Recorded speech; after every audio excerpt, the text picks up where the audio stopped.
একই দিনে এবং তোমার ছোটবেলার সরস্বতী পুজো ভ্যালেন্টাইন্স ডে সেটা নিয়ে একটু শেয়ার করবে আর সিনেমা সরস্বতী নেক্সট দেখো, সরস্বতী পুজো আমাদের কাছে সবসময়ই বাঙালির কাছে সবথেকে প্রিয়, কারণ এটাই আমাদের কাছে ভ্যালেন্টাইন্স ডে অ্যাকচুয়ালি। কারণ ভ্যালেন্টাইন্স ডে আলাদা করে বাড়ি থেকে বেরোনোটা খুব চাপের হতো।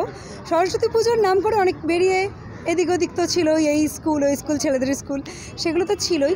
আর আমরা আর্টিস্ট হিসেবে আমাদের কাছে যদি আরাধ্য দেবী কেউ থেকে থাকেন, তিনি হচ্ছেন মা সরস্বতী। তো সেই সরস্বতী পুজোটাকে সিনেমার সাথে যুক্ত করে এটা এমন একটা ইভেন্ট যেখানে আমার মনে হয় আমাদের প্রত্যেক আর্টিস্ট, কলকাতার প্রত্যেক আর্টিস্টের আসা উচিত। কারণ সিনেমা সরস্বতী, আমরা সিনেমার মানুষ এবং আমাদের কাছে সরস্বতী মাই সব কিছু। তো সেই সিনেমা সরস্বতীতে আজকে আছি এবং দেখতেই পাচ্ছ মানে ইয়াং, মানে যারা নতুন অ্যাক্টর থেকে শুরু করে সিনিয়র অ্যাক্টর সবাই ভর্তি রয়েছে এখানে। এবং খুব আনন্দের সাথেই সিনেমা সরস্বতী কিন্তু এবারেও উদযাপিত হচ্ছে, সাথে তো ভ্যালেন্টাইন্স ডের মজা রয়েছে।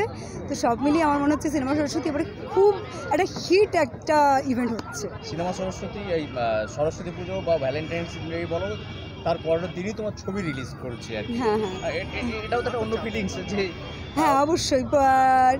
নেক্সট ডে আর কি আমার ছবি, day after tomorrow, and next day আমার প্রিমিয়ার আছে। সো সবার কাছে অনেক উইশ চাইবো, ভালোবাসা চাইবো, প্লিজ ছবিটাই দেখবেন। নৈঃশব্দ একটা অন্য রকমের স্টোরি, একটা মানে স্ট্রাগেল, একটা মানুষের বা একটা মেয়ের যে স্ট্রাগেলের গল্প, কিন্তু তারপরে জয়ের গল্প। মানে not only the struggle is there, struggle তো সবার জীবনে থাকে, কিন্তু কীভাবে সেটাকে ওভারকাম করা যেতে পারে সেটার উপরই এই স্টোরিটা রয়েছে।